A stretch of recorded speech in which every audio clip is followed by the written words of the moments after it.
बायको पतीला मारते. तुम्ही म्हणाल पतीला मारते? अहो, तुम्ही टीव्हीवर काही दिवसापूर्वी एक बातमी ऐकली असेल. एका बायकोने नवऱ्याला मारले, त्याचे बारीक बारीक तुकडे केले, निळा ड्रम घेतला, त्यामध्ये त्याचे तुकडे टाकले, सिमेंट कॉन्क्रीट टाकले. ऐकली की नाही सर्वांनी बातमी? आता मला सांगा, जी बायको नवऱ्याला मारते, निळ्या ड्रम मध्ये टाकते, ती बायको श्रेष्ठ आहे का ज्याने प्राणाची बाजी लावून आपल्या पत्नीला सोडून आणले? ते राम म्हणजे नवरा श्रेष्ठ आहे. कोण श्रेष्ठ आहे? सर्वांनी मोठ्या आवाजात सांगा, कारण या महाराजांना ऐकू गेलं पाहिजे. कोण श्रेष्ठ आहे? नवरा. विठ्ठल विठ्ठल. रामकृष्ण हरी. रामकृष्ण. सर्वांनी रामकृष्ण हरी म्हणा. रामकृष्ण हरी. रामकृष्ण. रामकृष्ण हरी. रामकृष्ण हरी. म्हणले का नाही? आता आता कसं आणलं जागेवर? बीवी की आवाज की है कमाल, बीवी के आवाज की है कमाल, शेर कभी बना देती है बिल्ली बहार. शेर कभी बिल्ली नहीं होता, शेर कभी बिल्ली नहीं होता, शेर तो शेर ही होता है, सिर्फ उस पे दुर्गा माता बैठती है.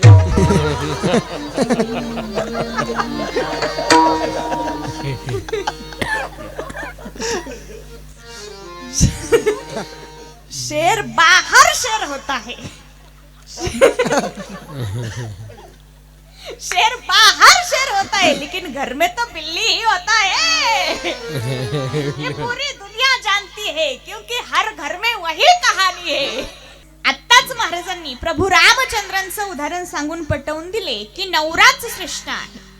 आणि निळा बॅलर म्हणू पटवून दिले की बायको नवऱ्याला मारते. अहो महाराज, अख्ख्या भारतामध्ये अशी एकच घटना घडली, बायकोने नवऱ्याला मारली. पण कितीतरी नवऱ्यांनी कितीतरी बायकांना मारलेले आहे याची यादीच देता येईल. मी सांगते, तुम्ही ऐकताय ना? पण नाही तर काय काय माणसं बसलेले असतात कीर्तनात आणि लक्ष असतं चपलावर.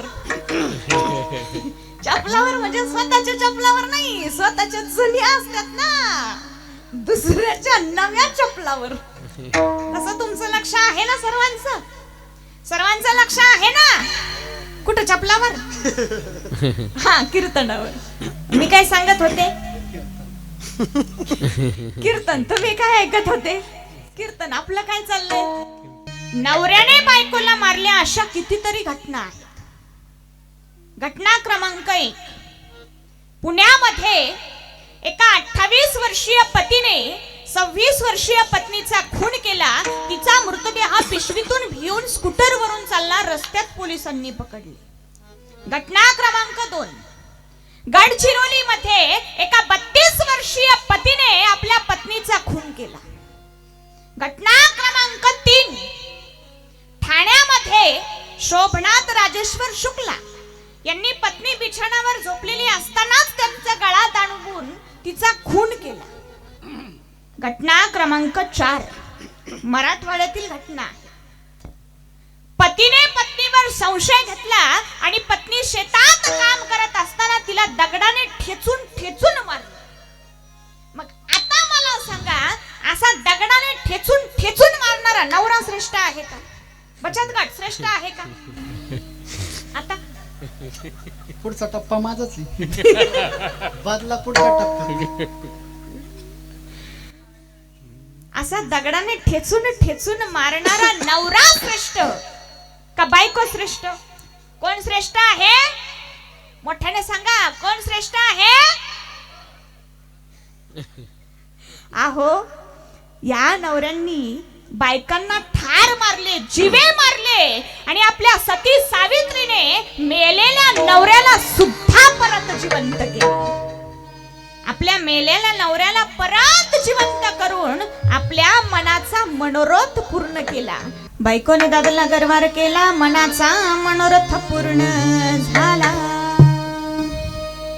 सती सावित्रीने आपल्या मेलेल्या नवऱ्याला सुद्धा परत जिवंत केले आणि आपल्या मनाचा मनोरथ पूर्ण केला. आणि भक्त पुंडलिकाने आपल्या आई वडिलांना फार त्रास दिला, इतका त्रास दिला की ते आई वडील शेवटी त्रस्त झाले. त्यांनी शेवटी ठरवले की आता काशी यात्रेला जायचं आणि तिकडच राहायचं, म्हणजे मुलाच्या त्रासातून मुक्तता होईल, पितरांच्या ऋणातूनही मुक्तता होईल. म्हणून ते एक दिवस पुंडलिकाला म्हणाले, पुंडलिका, अरे बाळा, काशी यात्रेला जावं वाटतं रे. पुंडलिक काहीच बोलला नाही. त्याच रात्री पुंडलिकाची बायको पुंडलिकाला म्हणाली, अहो, काशी यात्रेला जावं वाटतं. निघाला ना पुंडलिक काशी यात्रेला. चौघाही निघाले. जातानाचं दृश्य वेगळं होतं. कसं होतं? आई बापाच्या गळ्याला दोरी,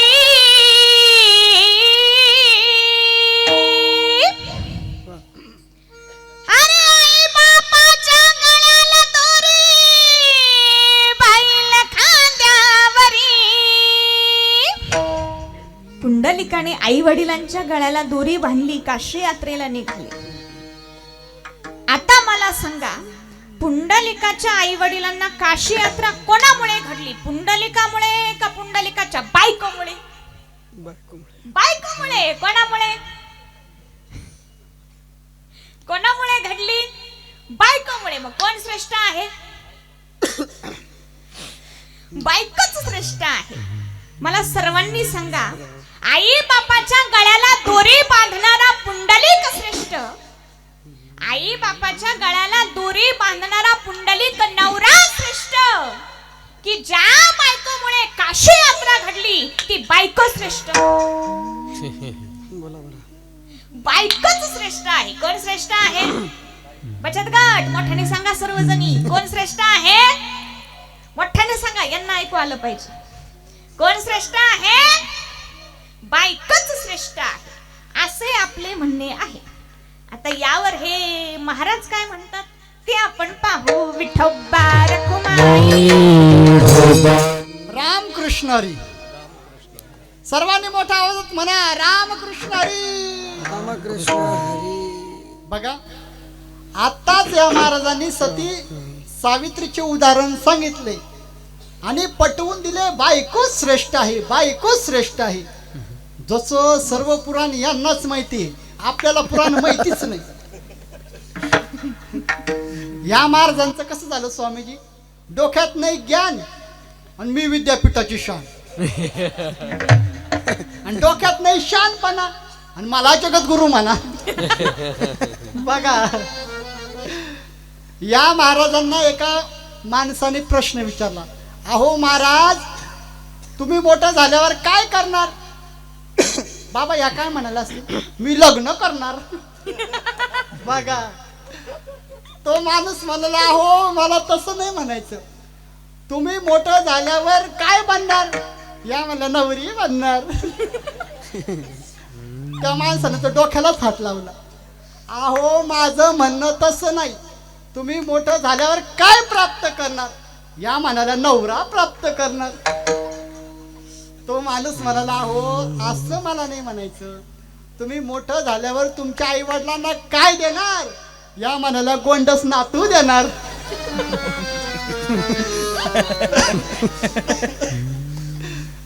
तो माणूस म्हणाला, अहो महाराज मला असं नाही म्हणायचं. मग या म्हणाला, कसं म्हणायचं? तो माणूस म्हणाला, अहो तुम्ही मोठं झाल्यावर तुमचं ध्येय काय? या म्हणाल्या, हम दो हमारे दो. बघा ज्ञानाचा पुतळा. नाथ महाराज म्हणतात, त्याचे न पहावे वदन, मूर्खाहुनी मूर्ख पूर्ण. अशा मूर्ख लोकांचं तोंड सुद्धा पाहू नये. विठ्ठल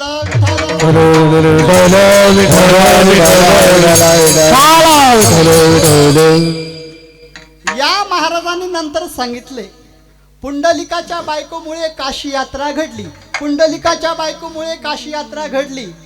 अहो महाराज, पुंडलिकाच्या बायकोमुळे काशी यात्रा घडली ही गोष्ट खरी आहे, पण त्या पुंडलिकाच्या बायकोने म्हाताऱ्या सासू सासऱ्यांच्या डोक्यावर गाठोडे दिले, गाठोडे. अहो महाराज, गाठोडे बायकोने नाही दिले, बायकोने गाठोडे दिले, असा कुठं उल्लेख आहे का? आहे का स्वामीजी? तुम्ही आपल्या पार्टीचे ना? तुम्ही लिकीच्या पार्टीचे ना? बायकोने गाठोडे नाही दिले. गाठोडे कोणी दिले? पुंडलिकाने. कोणी दिले? पुंडलिकाने. बायकोने नाही दिले.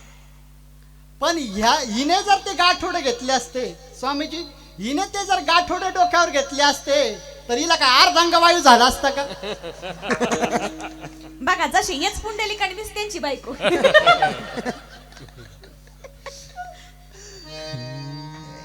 विठाल विठाल. असो, पुंडलिक पुढे कुकुट मुनींच्या आश्रमात गेला. त्याला आई वडिलांच्या सेवेचं महत्व कळलं. तो पंढरपूर मध्ये आला आणि आई वडिलांची सेवा करू लागला. अहो, सेवेचं फळ असं की ब्रह्मांडाचा चालक मालक भगवान परमात्मा त्या पंढरपुरामध्ये आला आणि पुंडलिकाच्या भक्तीचं फळ असं भगवान परमात्मा पंढरपूरमध्ये आले. आता मला सर्वांनी सांगा, ज्या बायकोने म्हाताऱ्या सासू सासऱ्यांच्या डोक्यावर गाठोडे दिले ती बायको श्रेष्ठ आहे का ज्या नवऱ्यामुळे भगवान परमात्मा पंढरपूरमध्ये आले तो नवरा श्रेष्ठ आहे? कोण श्रेष्ठ आहे? पुरुष मंडळी, कोण श्रेष्ठ आहे? नवरा. आता अहो महाराज, ज्या वेळेस बायको स्वयंपाक करते त्यावेळेस ती अन्नपूर्णा असते. अन्नपूर्णा. ज्या वेळेस बायको आपल्या मुलांचा अभ्यास घेते त्यावेळेस ती सरस्वती असते. सरस्वती. ज्या वेळेस बायको 2 रुपये कमवून घरात आणते त्यावेळेस ती लक्ष्मी असते. लक्ष्मी. आणि ज्या वेळेस आपल्या घरावर संकट येते त्यावेळेस ती दुर्गा बनते. दुर्गा. आणि ज्या वेळेस बायको नवराशी भांडते, ज्या वेळेस बायको नवराशी भांडते तेव्हा ती चांडाळी नसते. चांडाळी.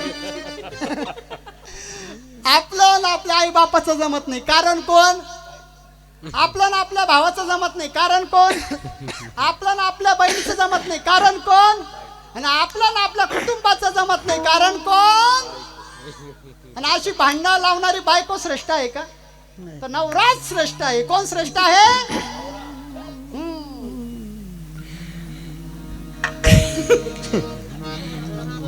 अहो महाराज, हरिश्चंद्र राजाने स्वतःच्या पत्नीला स्वतःच्या मुलासहित विकून टाकले. तारामती राणीला विकून टाकले. स्वतः सहित विकून टाकले आणि तो राजा त्या काशीच्या घाटावर प्रेत जाळण्याचं काम करू लागला. एकुलता एक मुलगा रोहिताश्व मरण पावला. त्या राणीनं ते प्रेत हातात घेतलं. आपल्या बाळाचं प्रेत हातात घेऊन काशीच्या घाटावर आली. तर स्वतःच्या मुलाला जाळण्यासाठी सुद्धा त्या राजाने कर मागितला. कर. पैसे मागितले. मग आता मला सांगा, स्वतःच्या मुलाला जाळण्यासाठी कर मागणारा नवरा श्रेष्ठ आहे का? श्रेष्ठ आहे का? नाही, बायकोच श्रेष्ठ आहे. कोण श्रेष्ठ आहे? मोठ्याने बोला सर्वजणी. कोण श्रेष्ठ आहे? मोठ्याने सांगा. कोण श्रेष्ठ आहे? आता अहो पुरुष मंडळी, लक्ष द्या. पहिल्या महिला सुग्रणी होत्या बर का स्वामीजी. पहिल्या महिला सुग्रणी होता. थोडा मसाला आणि स्वयंपाक चांगला. आताच्या महिला, अहो आताच्या महिला डब्याच्या डबे मसाला, चव नाही कशाला. पहिल्या महिला भाकरी करायच्या तर भाकराच्या टम फुगायच्या. आताच्या भाकरी नाही, करणारी तशी टम फुगते. आणि अशी टम फुगणारी बायको श्रेष्ठ आहे का? पुरुष मंडळी, अशी टम फुगणारी बायको श्रेष्ठ आहे का? कोण श्रेष्ठ आहे? नवरा श्रेष्ठ आहे. आता शर्यती राजाने आपल्या मुलीचा म्हणजे सुकन्येचा विवाह जख्खा म्हाताऱ्या असणाऱ्या चवन ऋषींबरोबर लावून दिला. मग त्या जख्खा म्हाताऱ्या असणाऱ्या चवन ऋषींबरोबर संसार करणारी ती बायको श्रेष्ठ नाही का? बायकोच श्रेष्ठ आहे. कोण श्रेष्ठ आहे? मोठ्याने सांगा. कोण श्रेष्ठ आहे? महिला मंडळ, कोण श्रेष्ठ आहे? अहो चवन ऋषींनी आपल्या पत्नीसाठी अश्विनी कुमाराकडून औषधी आणल्या, औषधी प्राशन केला, तरुण झाले आणि तरुण झाल्यानंतर आपल्या पत्नीसाठी सुख सुविधायुक्त विमान तयार केले. त्या विमानात तिला बसवले, सुकन्येला बसवले आणि सर्व सृष्टी भ्रमण केले. आणि असा विमान देणारा नवरा श्रेष्ठ नाही का? सुख सुविधायुक्त विमान देणारा नवरा श्रेष्ठ नाही का? तर नवराच श्रेष्ठ आहे. कोण श्रेष्ठ आहे?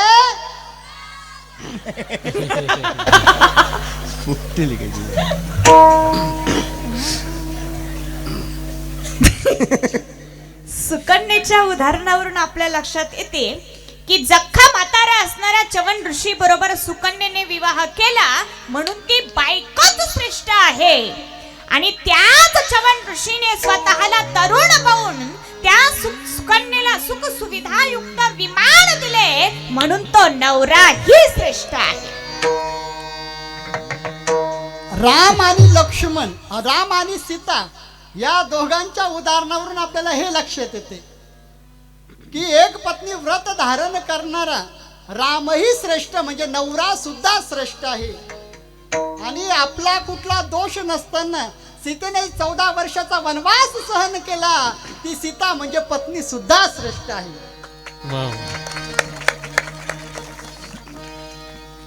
नवरा बायको म्हणजे 2 वायरिंगचं कनेक्शन आहे, आर्थिंग आणि करंट. हे कनेक्शन जर योग्य जुळलं तर प्रकाशच प्रकाश, पण कनेक्शन जर अयोग्य जुळलं तर स्फोट, घटस्फोटच घटस्फोट. म्हणून कनेक्शन योग्य जुळवा. म्हणजे नवरा बायको भांडू नका. या भांडणाने सर्वांचा चुराडाच होतो. नवरा म्हणजे ब्रह्म आहे, नवरा म्हणजे ब्रह्म आहे. बायको म्हणजे माया आहे, बायको म्हणजे माया आहे.